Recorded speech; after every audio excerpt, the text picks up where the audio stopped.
Today's morning coffee vinyl side. The Crickets, the Chirping Crickets, 1957. In 1957, Buddy Holly recorded and released That'll Be the Day as a single, and the song rocketed up the charts. Holly had been under contract to Decca Records at the time, who had passed on releasing an earlier version of the song, but his career had started to stall on the label.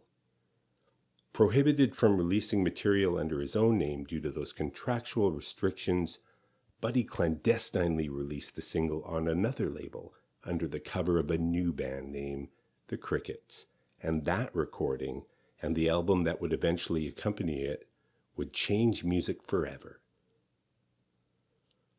With a certified hit on their hands, there was a rush to get the Crickets back in the studio to record an album they could release with the single included, to capitalize on the growing popularity of LP records. This album, The Chirping Crickets, is that album.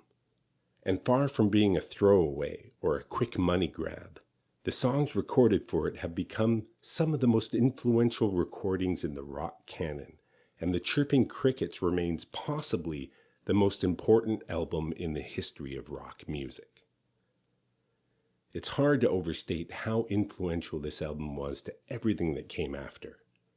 Released in the UK in 1958, the Crickets were the band that the Beatles modeled themselves on, including the choice of an insect for a name. Listening to this album is an exercise in reverse engineering as I follow the threads backwards through the music and artists I've revered my whole life to their original inspiration. To know that a young John Lennon or Paul McCartney most likely sat at a turntable dropping the needle on a copy of this album while trying to soak up its secret sauce is thrilling, given that I used to do the exact same thing with their albums. And the fact that my copy is a very early UK pressing from 58 or 60, well, that adds to the thrill.